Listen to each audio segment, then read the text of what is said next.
Welcome back, y'all. I'm Joshua, Florida. Be sure to sub to this channel, like this video, and share it to all your social media.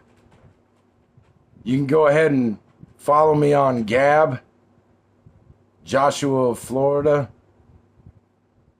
or you can follow me on Twitter, or even both.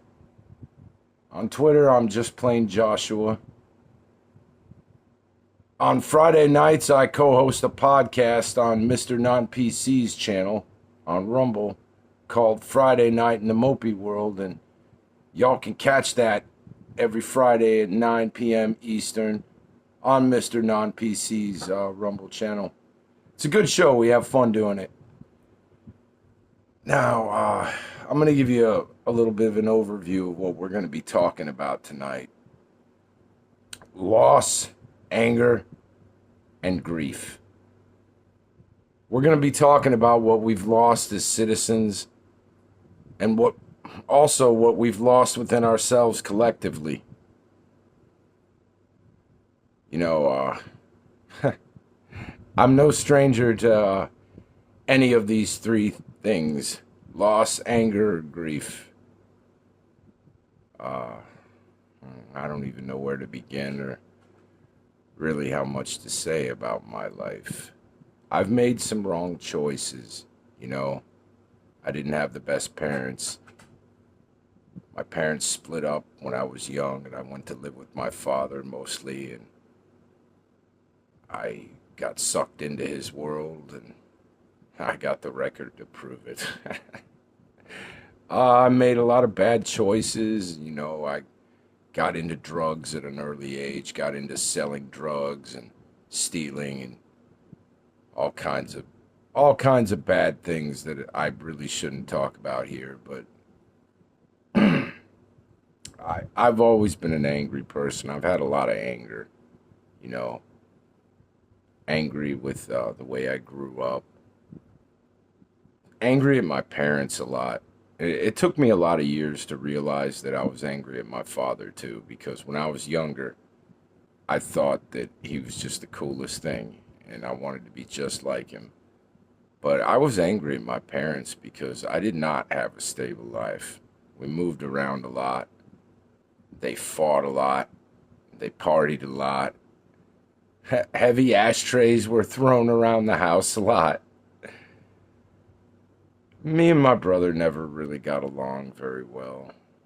You know, that really didn't change into adulthood, and we don't speak now, and I don't foresee us ever speaking again. I I don't really have any feelings on that either, as far as regret or whatnot,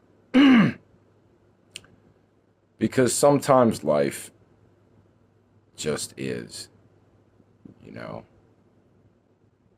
I made a lot of bad choices. I've had a lot of good opportunities come my way over the years professionally, and I squandered them because, you know, I had a side hustle and I wanted to focus on that more, and the job was just the front to make me look legit, and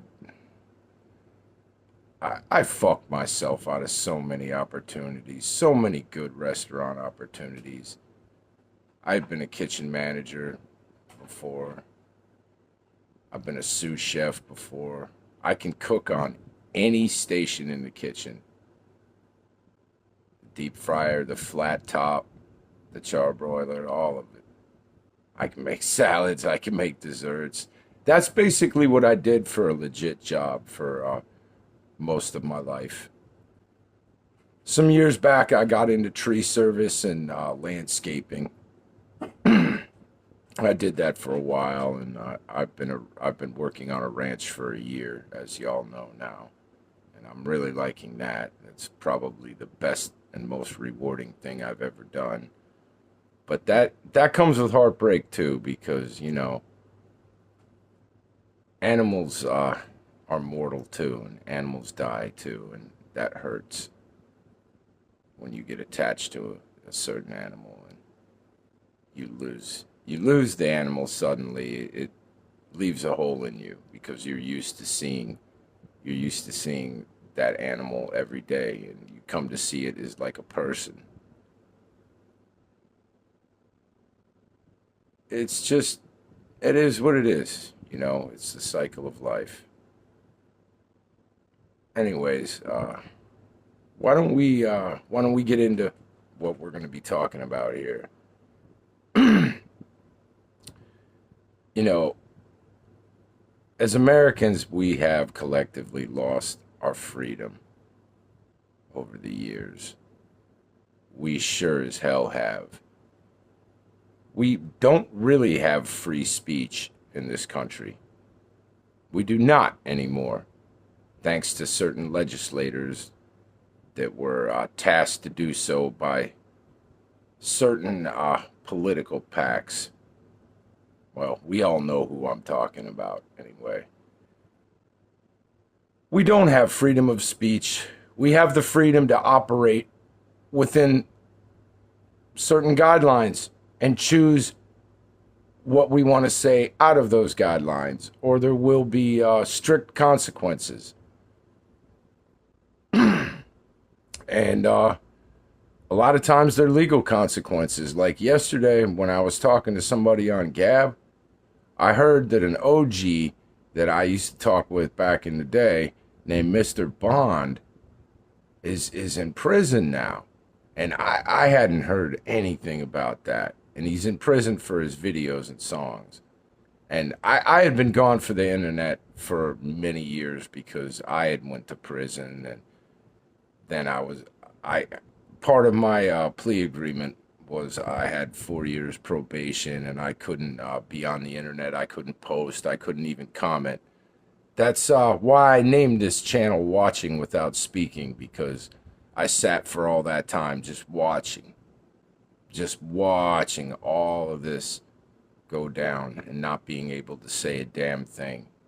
And it left a mark on me. It changed me. Because before, I would just blurt shit out, and my content, some of it was okay, I guess, but looking back on it, I think a lot of it was just angry nonsense with some truth sprinkled into it. Anyways, Mr. Bond is doing time in prison for his videos and songs. We're not really free over here, and that's a significant loss for us. All the restrictions on firearms, that's a net loss for American freedom right there, and that was never the intention of the framers of our Constitution. It was never their intention. But once again, certain political pacts come in there, and they work their little deeds, and they make things happen to make us less free so they can move towards their ultimate goal, which I have stated before in many, if not most, of my videos.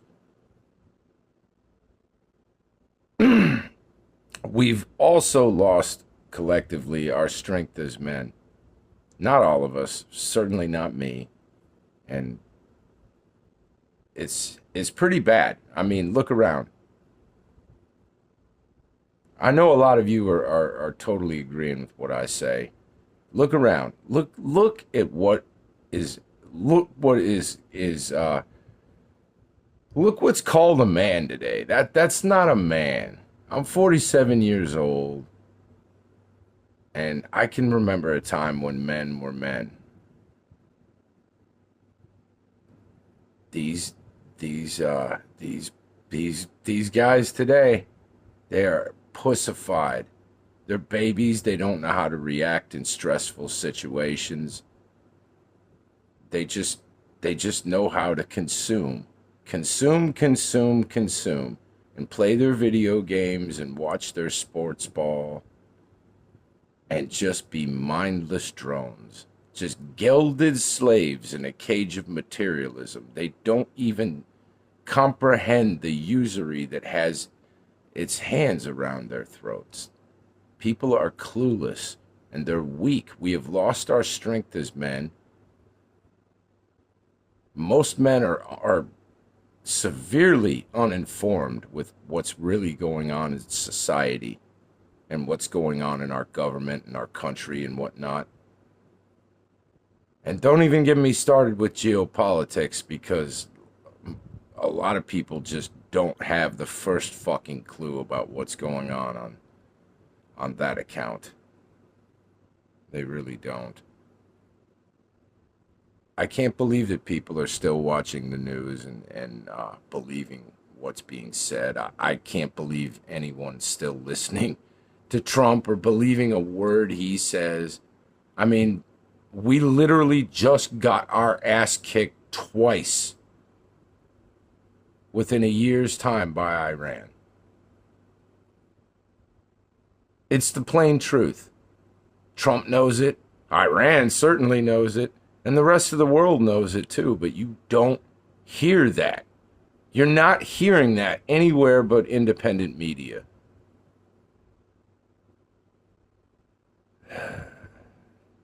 The legacy media. And what a legacy they've left us.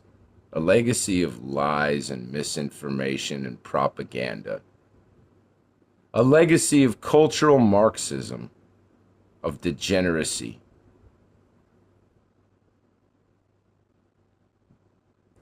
The media helps foster all the division in this country. They do.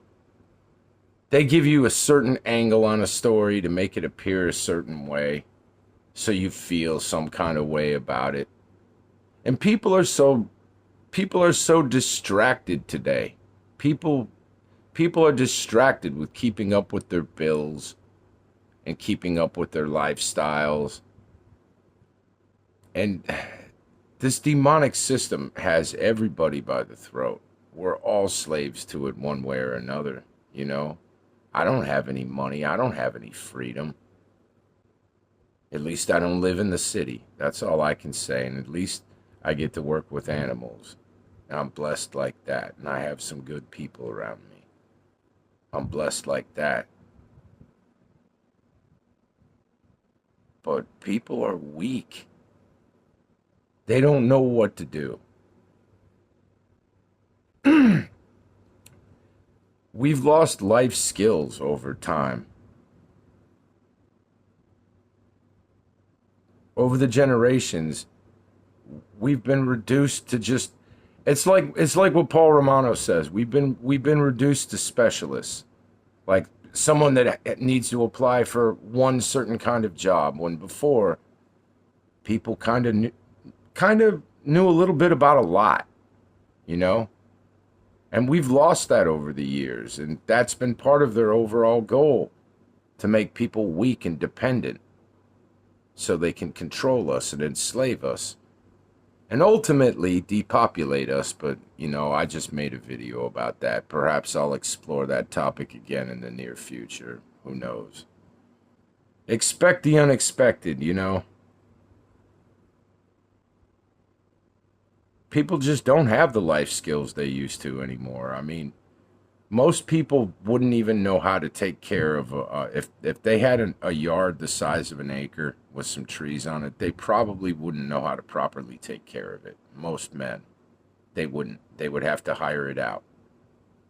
And that's sad. That's sad. Most men wouldn't know how to clean game after they shot it with either a bow and arrow or a rifle. It doesn't matter.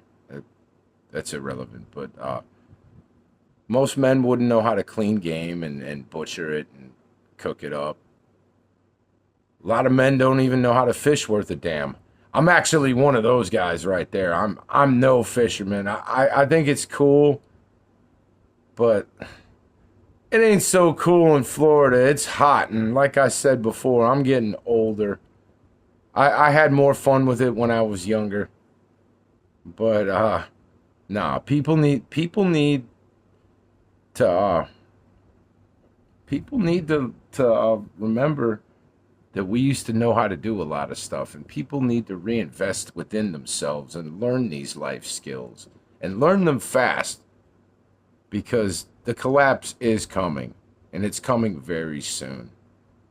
I've heard a date for it, but I'm not gonna really go there, because you know how it is when you say something like that. Oh, this and this is gonna happen on this day, and fucking then it doesn't happen, and you end up with egg all over your face. I'm not going there. All I'm saying is that it's coming real soon, and no one's gonna like it, but it is the will of God. It is. We live in a demonic predatory system that exploits other nations for the just for the sake of our creature comforts over here and our lifestyle. For even the some of the poorest of us to live as we do right now, 20 other people are being exploited in another nation for us to live that well. Think about that.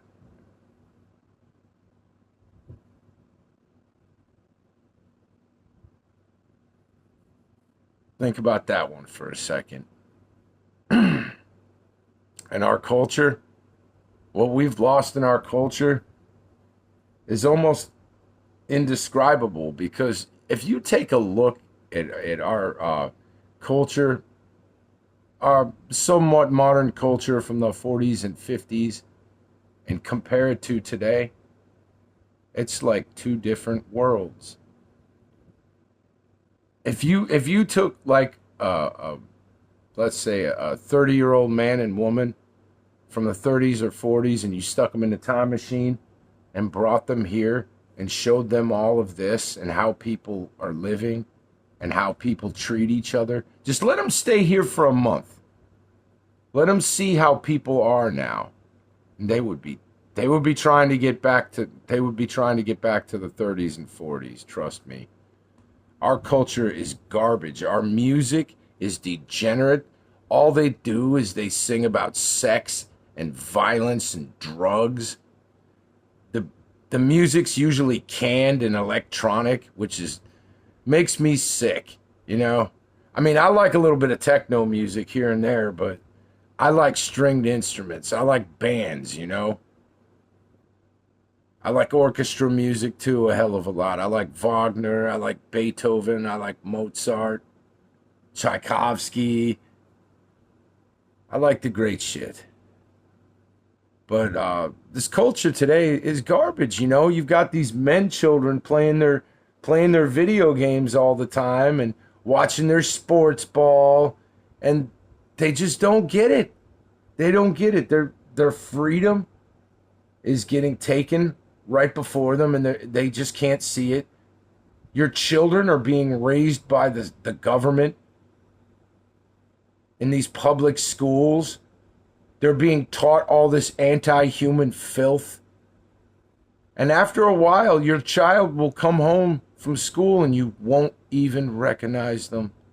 You'll be looking right in their eyes and they won't even be there. Trust me. We've lost our cultural identity, you know? Even the movies back then in the 30s and 40s had some class, and now it's just special effects, loud, fast cars, big bangs, lots of money, lots of women, lots of drugs, action, action, action, shoot, shoot. I mean, what in the entire fuck? Who thinks that shit's cool? The devil? I don't think that shit's cool. I don't want to watch anything like that. This is the kind of filth they push on us year after year for decades. If you've noticed, Hollywood has been on a downward spiral since the 1970s. And honestly, it started with a movie that a lot of you probably hold very dear. It started with Death Wish. It did. It did. You can't deny it. The ultra-violence in movies started with Death Wish. And then by the time that they made Death Wish 3, Arnold Schwarzenegger was on the scene and making all his shoot-'em-up, kill-'em-up movies. Look what's happened to America after exposure to entertainment like that. Look what's happened to America over the decades. Constant bombardment of this garbage. Garbage in, garbage out. People don't value human life anymore. Oh, geez, I wonder why. Because they've been watching all these Rambo and Terminator movies and other Arnold movies because he's killing like 50 people in every movie he's in.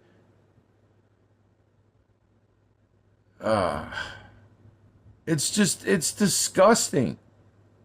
There's nothing going on with any substance anymore. True entertainment can't be found in movies anymore. It can't. You can find some good documentaries. You can find some good podcasts. You can even find some good books. And there is some decent music out. I like the Red Clay Strays. They're a newer band.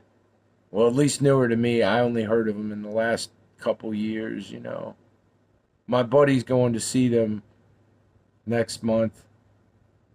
I hope he has fun. That's cool.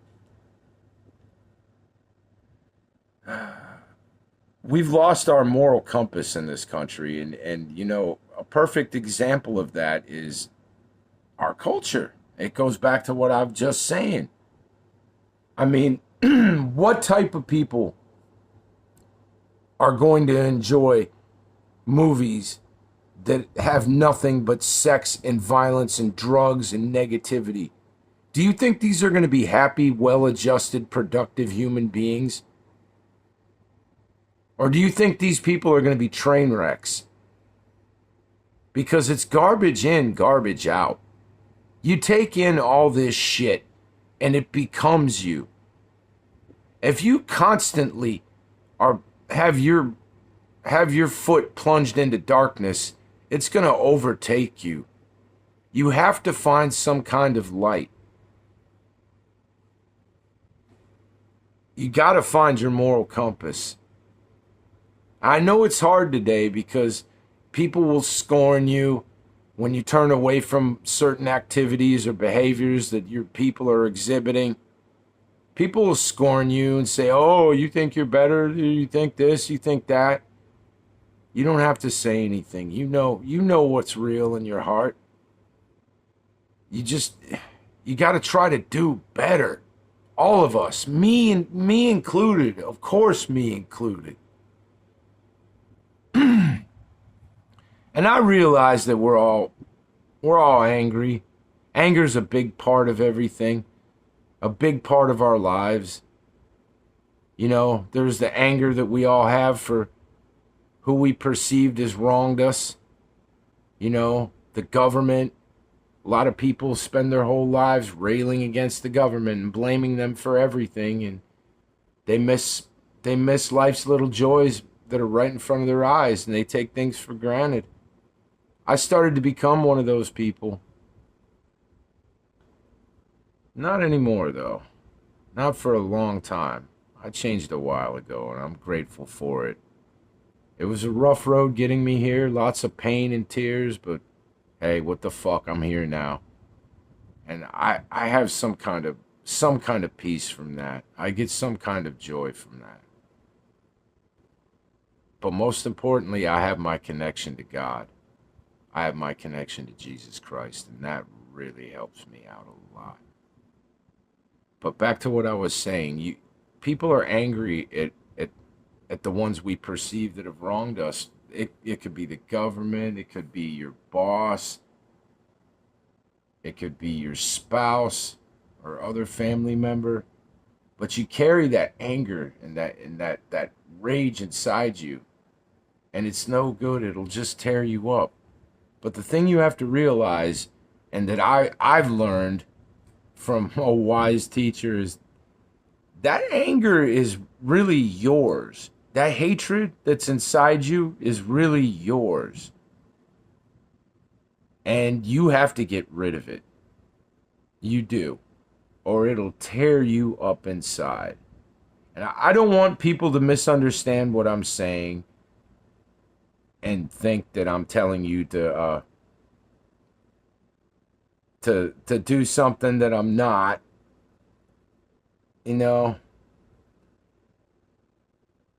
you can be prejudiced against someone without hating them, because hate has a cost. It has a cost to your own soul. You can be as prejudiced as you want. Trust me, I really am. I'm prejudiced against a lot of people. But I've let the hate go. And it's really important. It's really important for everyone to let their hate go, because it only poisons you. No matter how hard you hate somebody, you can't just look at them and make them fall over dead. That shit just ain't gonna happen. And that's you that's wasting your emotions and your energy and your mental sanity. It's you that's focusing that hard. It's you that's paying the price for it, because they ain't gonna feel a damn thing. You gotta own it. I'm not telling you to change your thoughts about who's wronged you or whatnot. I'm telling you not to hate. I'm telling you to just calm down and try to think about things clearly and think about where you can go with your life. Think about it. Don't surrender to your hate. Don't let it just envelop you, because it will choke you out and make you fail at everything you do. I mean, hate is almost like alcohol. The effects of hate is a lot like the effects of alcohol. Anyways, people are angry at society for failing. I was too, you know. I was angry at society for a long time, until I started doing research, and I connected the dots. I mean, I was told things as a kid because my dad was from that generation that I guess birthed the truthers. I mean, my dad was a criminal, but, he was always around some interesting people with interesting thoughts and interesting views. And he told me a lot of things that helped me put the pieces together and connect the dots over the years. But society has been structured to fail, not from the start, but probably directly following World War II. Our society has been systematically poisoned over the years. And I've gone over that in videos before too. I talk about this a lot, about how our culture is shit. Our music, our movies, our television, the video games, the porn. I talk about this a lot, We don't have to beat a dead horse. We don't have to beat a dead horse on that one. It's okay to be angry with society for failing, but you need to understand why we failed. And it is the Kalergi plan. And I wasn't supposed to say that in this video, and I didn't want to say anything like that, but I can't help it. I can't just sit here and say 75% of the truth. I can censor myself a little bit. But at the end of the day, it's the fucking Kalergi plan. And most of you know exactly what I'm talking about. And a lot of people get angry with God for allowing the suffering. I know I was for a long, long time. I was. How could God allow all this suffering in the world? How could God allow me to suffer like this? How could my life get this out of control? Why did this happen to my loved one? Why did this happen to my friend? Why? And you shake your fist up at the heavens for nothing. For nothing. God told you clearly that his ways aren't your ways and his thoughts are above your thoughts. So anger with God, it's really counterproductive. It's counterproductive because it'll hold you back from your spiritual development. Don't be angry with God. You've got to be grateful. This is what I've been taught. You've got to be grateful for everything in your life, everything that's happened, the good and the bad, because you are molded, shaped, and taught by it. Don't be angry with God. I was angry with God for many, many, many years, and it did me no good, and it cost me everything. Everything. And a lot of people are angry at themselves for their own shortcomings and failures. And, I was angry at myself for a long time for my shortcomings and failures. Sometimes I still think of things and I'm like, damn, I should kick myself. Certain opportunities that I've squandered and whatnot. I mean, I'm sure some of you can relate to what I'm saying. We beat ourselves up day in and day out. Oh, I'm a failure. I didn't do this. I didn't do that. I should have zigged instead of zagging. It's not going to do you any good. You got to forgive yourself and realize that this is just a journey. It's just a journey. You got to take the good with the bad. Because if you do that and you have your connection to God,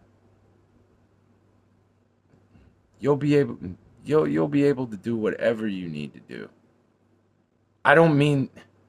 What I mean by that is you'll be able to do whatever you need to do inside.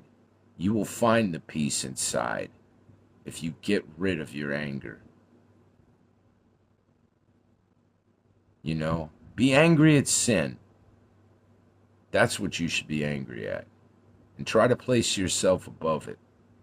It's not easy and you'll stumble along the way. And like I was saying before, people will scorn you and say this and that and that and that and that and that. But you gotta push past it. You gotta push past it and keep your eyes focused.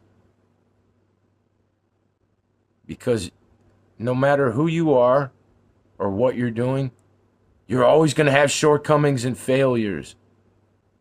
That's always going to come. But you have to learn from them and grow from them. And don't take it personally. Don't take it out on yourself and don't blame other people for your failures. Own them. Now, we'll talk about a little bit about grief. Because everyone's feeling grief, We grieve for the loss of our freedom and the loss of our nation.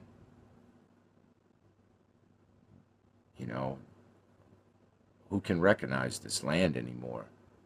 You have all these non-Americans here, and let's just be honest, you have all these non-whites over here, and they're taking up all the jobs. They're causing all these problems. They're sucking the welfare dry, which is our tax dollars. They're crashing these semi-trucks. And if you don't believe me, watch the podcast that I'm on. I mean, my co-host plays those videos of the Indian truck drivers. This is not what America was designed to be.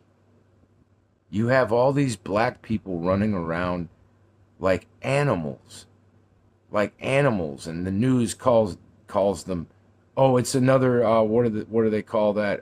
A teen. They just call them teens when they show up somewhere, like a whole mob of them, and they just start looting and fighting and dancing and setting fires and doing selfies and all the stuff that black people do. America has got fatigued with black people. I mean, let's be honest, the Jews did bring them over here. I mean, the slave ships were Jewish owned. The slave auction houses along shore in the cities were Jewish owned. I mean,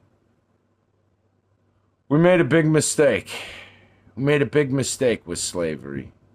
We should have left those people. We shouldn't have bought those people.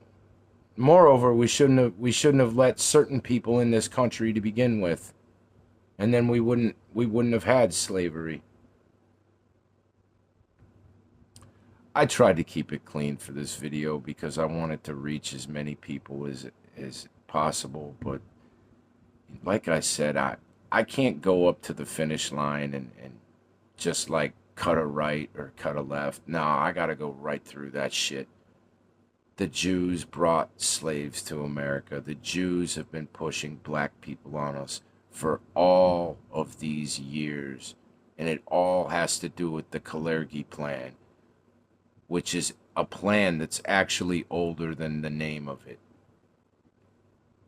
Count Richard Cloudenhove Kalergi did not invent that plan. He just expanded on it and gave it a name. That's been going on with these Talmudic Jews for centuries. This is all part of their long game to destroy America and destroy Western civilization and the white Christian man. It's the truth.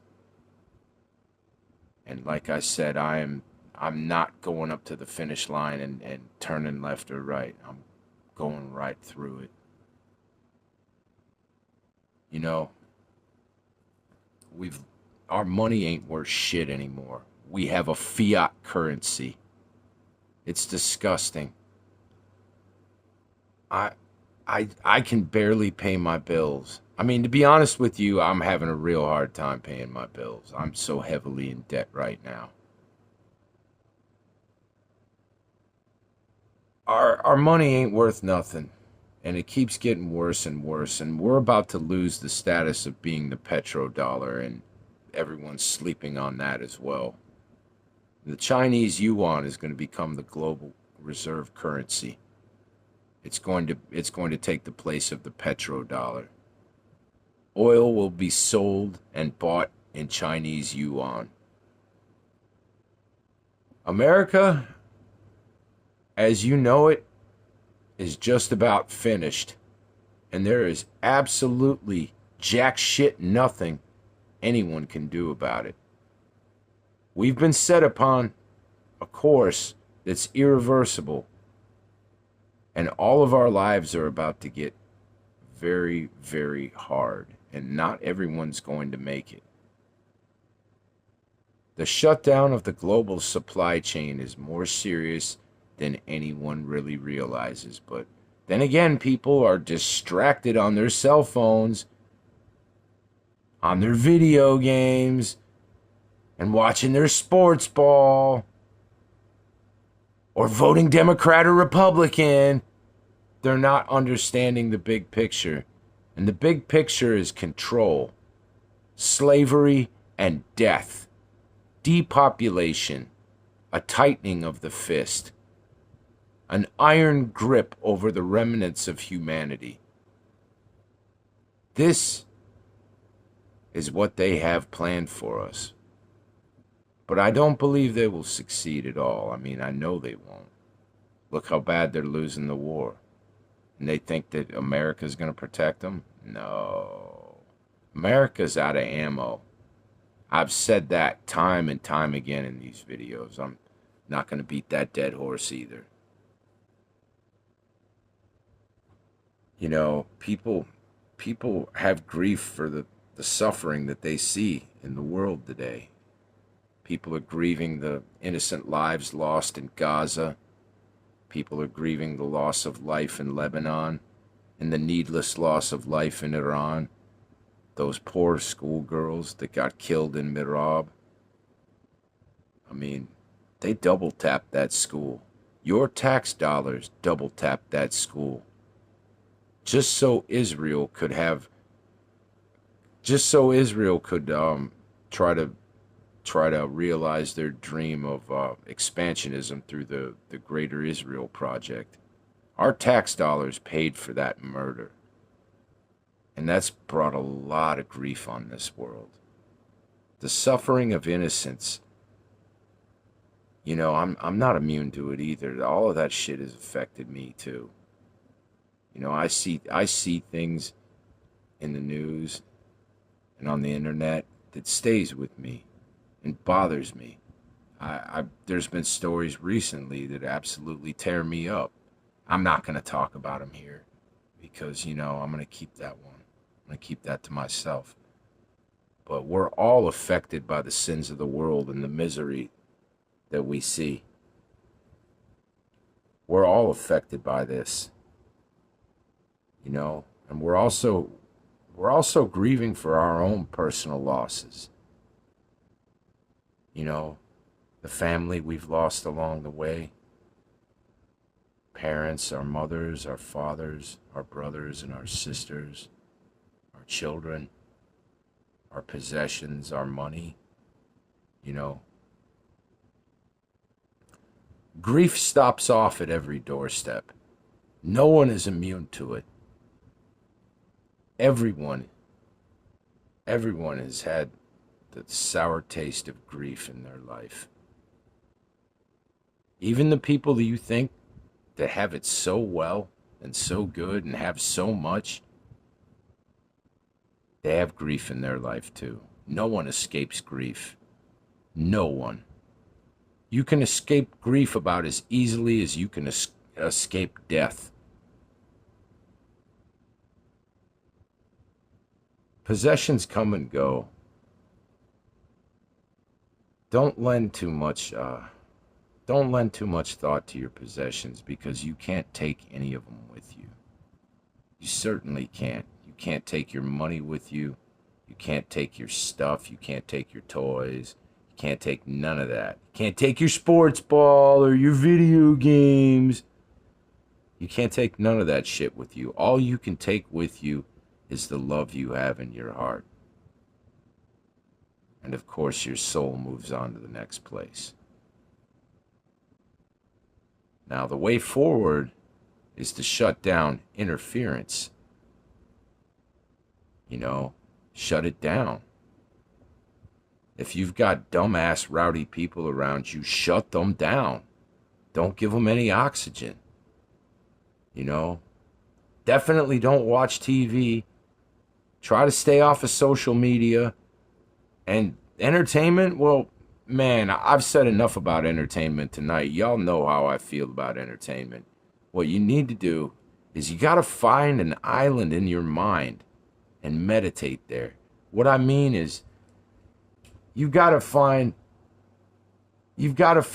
something you can visualize in your mind that brings you peace.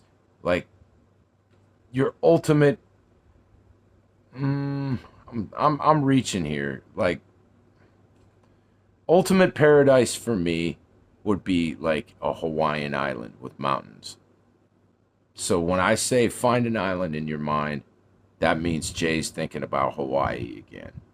Hawaii, I would love to live in Hawaii. That would be my dream, But you got to meditate. You got to shut out the world. You got to shut out the negativity and just try to think peaceful, clear thoughts.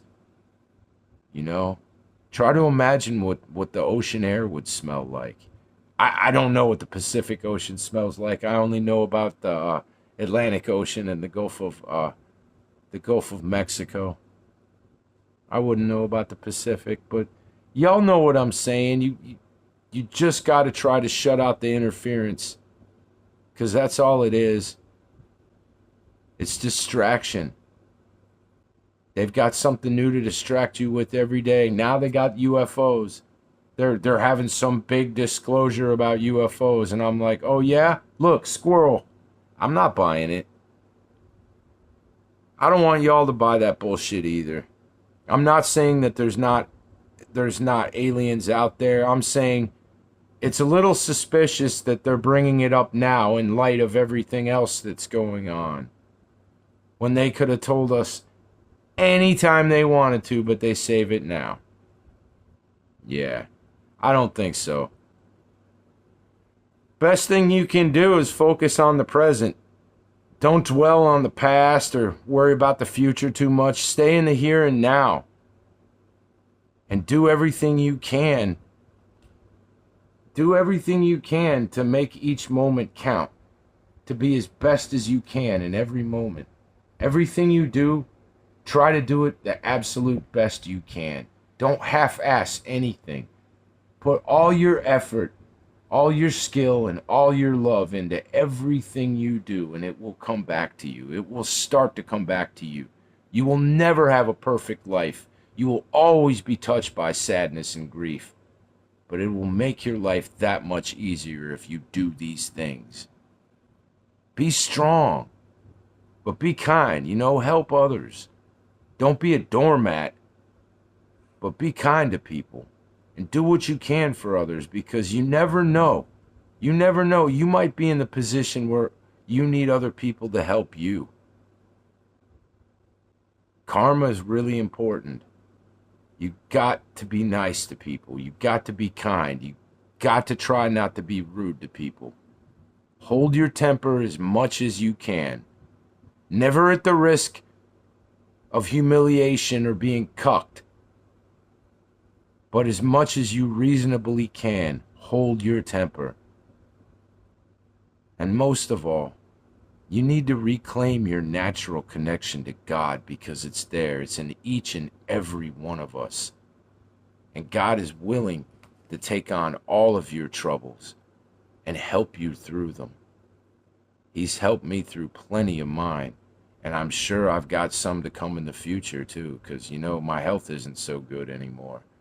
I'm starting to have mobility issues. I might not be able to walk around so well too much longer, but I'll save that for another video or whatever. I want to thank y'all for listening to this video all the way through, and I just want the best for everybody. I just want all this fighting to stop. I want all this theft and usury and misery and degeneracy to end. I just want people to be people and live in the will of God. And if we do all these things, we could have a beautiful world. We could have a beautiful nation and a wonderful tomorrow. God bless America. In Jesus' name.